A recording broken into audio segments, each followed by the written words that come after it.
मेरी माँ विधवा थी। किसी वजह से मेरे पापा के दोस्त का बेटा हमारे साथ ही रहता था। एक दिन अचानक मम्मी की तबीयत खराब हो गई और वो बेहोश होकर गिर पड़ी। मैं तुरंत उन्हें लेके डॉक्टर के पास गई और डॉक्टर ने जो कहा उसे सुनकर मुझे तो कुछ समझ ही नहीं आया। अपने कानों पर विश्वास नहीं हो रहा था मुझे। डॉक्टर ने बताया कि वो प्रेग्नेंट है। तो क्या ये बच्चा मेरे पापा के दोस्त के बेटे का? इसी सच को जानने के लिए मैं एक रात माँ के कमरे में छुप गई और जो मेरे सामने था उसे देखकर मेरे और सुनकर आपके होश उड़ जाएंगे।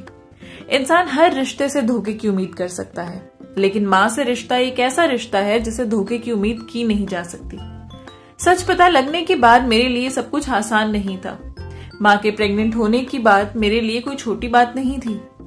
नमस्कार, मेरा नाम सुनैना है। सुबह का वक्त था और मैं अपने कमरे में बड़ी अच्छी नींद सो रही थी। एक बहुत अच्छी सी खुशबू से मेरी नींद खुल गई। ये खुशबू किचन से आ रही थी। जब उठकर किचन में गई तो देखा कि माँ गाजर का हलवा बना रही है। मैंने माँ से कहा, आप सुबह सुबह ये क्या कर रही हैं? अब सही बताऊं तो बर्तन धोने की जिम्मेदारी मेरी थी और सुबह सुबह इतने बर्तन देखकर मुझे तो चक्कर ही आ गए। माँ मुस्कुराते हुए कहने लगी कि ये हलवा मैं अमित के लिए बना रही हूँ। अमित मेरे पापा के दोस्त का बेटा था। उसका नाम सुनकर ही मेरे तन बदन में आग लग गई। जब से अमित हमारे साथ रहने आया था तब से वो मेरी माँ को मुझसे भी ज्यादा प्यारा था। जब देखो माँ उसके आगे पीछे घूमती रहती थी। उसके हर काम के लिए पहले से ही खड़ी नजर आती थी। ऐसा लगता था कि जैसे अमित के अलावा इस घर में कोई है ही नहीं। मैं तो माँ को दिखाई ही नहीं देती थी। हर रोज रात को बादाम वाला दूध लेके उसके कमरे में जाती और सुबह सुबह इतनी मेहनत करके उसके लिए अच्छे से अच्छा नाश्ता बनाती। अगर मैं कुछ कह देती थी माँ को बनाने के लिए तो उनके पास समय नहीं होता था, और अगर अमित ने कुछ कह दिया तो वो तो पत्थर की लकीर हो जाता था। अमित मुझे फूटी आंख नहीं भाता था। मैं तो बस बहाना ढूंढती रहती कि किसी तरह उसे घर से बाहर कर दूं, लेकिन ये सब मेरे हाथ में नहीं था, क्योंकि अमित माँ की आंख का तारा था। हर बात पर उसे अपने सीने से लगा लेती थी। अमित मेरे पापा के दोस्त का बेटा था। एक रेल हादसे में अमित के मम्मी पापा गुजर गए।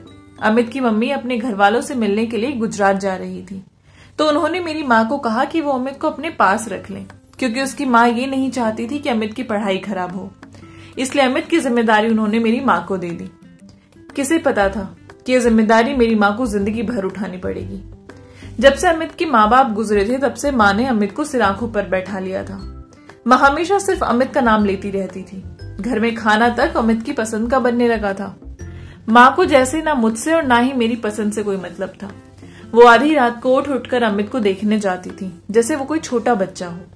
एक रात मैं अपने कमरे में पानी का जग रखना भूल गई तो मजबूरन मुझे रात को उठकर किचन में जाना पड़ा। अभी मैं किचन तक पहुंची भी नहीं थी कि मैंने कुछ ऐसा देखा जिसको देखकर मुझे मेरी आंखों पर भरोसा नहीं हो रहा था। आज रात को माँ किसी दुल्हन की तरह सजी हुई अमित के कमरे से बाहर निकल रही थी। मुझे देखकर विश्वास ही नहीं हो रहा था। पापा को गुजरे 4 साल हो गए थे और इन 4 सालों में उन्होंने हमेशा ही फीके रंग के कपड़े पहने।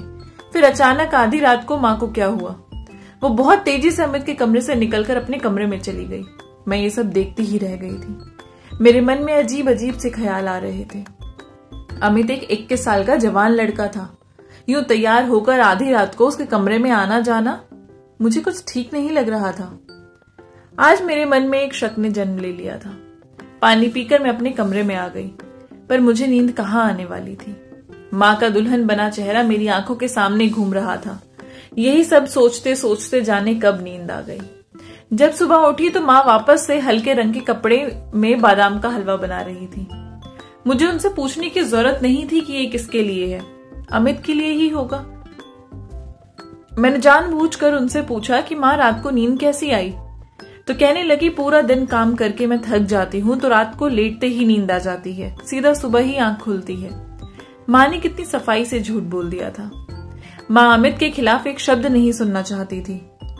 जब वो कॉलेज से आता तो भाग भाग कर उसका सारा काम करती, उसके लिए खाना निकालती। पापा के जाने के बाद पिछले 1 साल से मेरे लिए यहाँ सब कुछ बदल गया था। अमित के घर आने के बाद से माँ तो जैसे मुझे भूल ही गई थी, जबकि अमित गैर होते हुए भी माँ के करीब आ गया था। आज जब मैं स्कूल से आई तो मेरी तबीयत कुछ ठीक नहीं थी। मैं जल्दी घर आ गई। लेकिन जैसे ही घर के अंदर आई, घर का नजारा देखकर मैं हैरान रह गई। अमित माँ की गोदी में सर रखकर लेटा हुआ था और माँ उसका सिर सहला रही थी। मुझे देखकर दोनों जल्दी से अलग हुए। माँ मुझसे पूछने लगी कि आज तुम इतनी जल्दी कैसे आ गई। मैंने कहा मेरी छोड़ो, अमित कैसे इतनी जल्दी आ गया। तो वो कहती आज इसके सर में तेज दर्द था, बस इसलिए मैं सर ही दबा रही थी। मैंने अपने गुस्से से भरी नजर अमित पर डाली, पर वो मुझे कहीं से भी बीमार नहीं लग रहा था। अमित थोड़ी देर में उठकर अपने कमरे में चला गया और माँ किचन में। मैं वहीं बैठी दोनों को देख रही थी। अमित का इस कदर मेरी माँ के करीब आना मुझे अब बर्दाश्त नहीं हो रहा था। माँ ने मुझसे मेरी तबीयत के बारे में पूछा तक नहीं था और ना ही पानी तक। मैं गुस्से में किचन में पानी पीने गई तो देखा कि माँ अमित के लिए सूप बना रही थी। मुझे देखा तो एक कटोरी में मेरे लिए भी निकाल दिया। मैंने उन्हें गुस्से से कहा कि अमित कब तक हमारे घर में रहेगा, अब वो भी जवान हो रहा है, अपना ध्यान रख सकता है। मुझे लगता है कि उसे वापस अपने घर चले जाना चाहिए। मेरे अंदर जितना भी गुस्सा था वो आज मैंने अपनी बातों से निकाल दिया था। माँ मुझे गुस्से से कहने लगी कि वो कहीं नहीं जाएगा। मुझे समझ नहीं आता कि तुम्हें अमित से परेशानी क्या है, वो यहीं रहेगा। माँ ने जिस तरह दो लफ्जों में अपना फैसला सुनाया था, उसने तो मुझे सकते में डाल दिया था। माँ कहने लगी कि आखिर तुम्हें अमित से क्या परेशानी है। मैं तो सोच रही हूँ कि तुम्हारी शादी जल्दी ही कर दूं, फिर वैसे भी मैं अकेली हो जाऊंगी। मैं अभी सिर्फ 18 साल की थी। मैं बिना सूप को हाथ लगाए अपने कमरे में आ गई और बिस्तर पर लेट गई। आज मुझे पापा की बहुत याद आ रही थी। माँ तो पापा को पूरी तरह भूल चुकी थी। मेरे पापा बहुत ही प्यार करने वाले थे। उन्होंने कभी भी माँ को किसी तरीके की कोई कमी महसूस नहीं होने दी थी। पहले माँ और मैं एक दूसरे से छोटी बात भी किया करते थे, पर अमित के आने के बाद हम दोनों में बहुत दूरी आ गई। माँ की शादी बहुत कम उम्र में हो गई थी, इसलिए वो अभी तक जवान और खूबसूरत थी। कभी कभी तो माँ को लोग मेरी बड़ी बहन समझ लेते थे। उन्होंने अब अच्छे कपड़े पहनना छोड़ दिया था। अभी मैं ये सब सोचते हुए रो ही रही थी कि मुझे कमरे से किसी के आहट का एहसास हुआ। नजर उठा के देखा तो माँ थी। मेरे पास आकर बैठ गई और कहने लगे कि बेटा तुम फालतू ही अमित को अपना दुश्मन समझ रही हो, वो एक अच्छा लड़का है। मुझे तो लगा था कि माँ मेरे आंसू पोंछने आई है, लेकिन वो तो अमित की तारीफ करने आई थी। मैंने उन्हें गुस्से से कह दिया कि आप जाओ यहां से, मुझे आपसे कोई बात नहीं करनी। मैंने कहा जिस दिन अमित इस घर से चला जाएगा उस दिन मैं आपसे बात करूंगी। मैं रोज कॉलेज आती जाती थी पर माँ से बात नहीं करती थी। ऐसे ही 4 दिन गुजर गए। एक दिन जब मैं वापस आई तो माँ कुछ ठीक नहीं लग रही थी। बहुत मुश्किल से घर का काम कर पा रही थी। मैंने उन्हें नजरअंदाज किया और उनसे उनकी तबीयत के बारे में पूछा तक नहीं। मैंने अपना खाना निकाला और खाने बैठ गई। अभी मैंने एक निवाला भी मुंह में नहीं डाला था कि मुझे माँ की चीख सुनाई दी। भाग कर गई तो वो बेहोश थी। मैं घर में अकेली थी तो मैंने अमित को फोन किया पर उसने फोन नहीं उठाया। मुझे कुछ समझ ही नहीं आ रहा था। मैंने हमारे पड़ोस में रहने वाले एक रिक्शे वाले अंकल को कॉल किया तो वो घर के आसपास ही थे। उनकी मदद से मैं माँ को हॉस्पिटल लेके गई। डॉक्टर ने माँ का चेकअप किया और जो बात उन्होंने मुझे बताई वो मेरे होश उड़ाने के लिए काफी थी। डॉक्टर ने बताया कि मेरी माँ 2 जुड़वा बच्चों की माँ बनने वाली थी। वो प्रेग्नेंट थी। पर ये कैसे हो सकता था? मेरे पिताजी को गए तो 4 साल हो गए थे, तो क्या ये बच्चा अमित का? आज मुझे सब कुछ याद आ रहा था। उनका अमित के आगे पीछे घूमना, उसका खाने पीने पर ध्यान रखना, आधी रात को उसके कमरे में जाना, दुल्हन बनकर घूमना, सब कुछ। मैंने ये कभी नहीं सोचा था कि मेरी माँ और अमित ये सब करेंगे। अमित मेरे पापा के दोस्त का बेटा था, वो कैसे कर सकता था ये सब? अब मैं अपनी माँ और अमित को रंगे हाथों पकड़ना चाहती थी, इसलिए मैंने माँ को कुछ नहीं बताया कि वो प्रेग्नेंट है। किसी तरह मैं माँ को घर लेके आई। जब घर आई तो अमित बहुत परेशान सा घर में घूम रहा था। हमें देखते ही कहने लगा कि कहाँ चले गए थे आप दोनों। मैं कितना परेशान हो गया था। आज मुझे उसकी बेचैनी बहुत अच्छे से समझ आ रही थी। माँ ने उसे सब बताया कि क्या हुआ था। वो माँ के पास जाकर उनका हाथ पकड़ के कमरे में ले गया। मुझे कहने लगा कि माँ का ख्याल रखना। मैं उसे देखती ही रह गई। मैं माँ की सगी बेटी थी, उसे क्यों मेरी माँ की मुझसे ज्यादा चिंता हो रही थी? सच कहूं तो वो मुझे मेरे से भी ज्यादा परेशान लग रहा था। इस परेशानी में वो घर से बाहर चला गया और जब थोड़ी देर में आया तो बहुत सारे जूस और फल फ्रूट लेके आया था।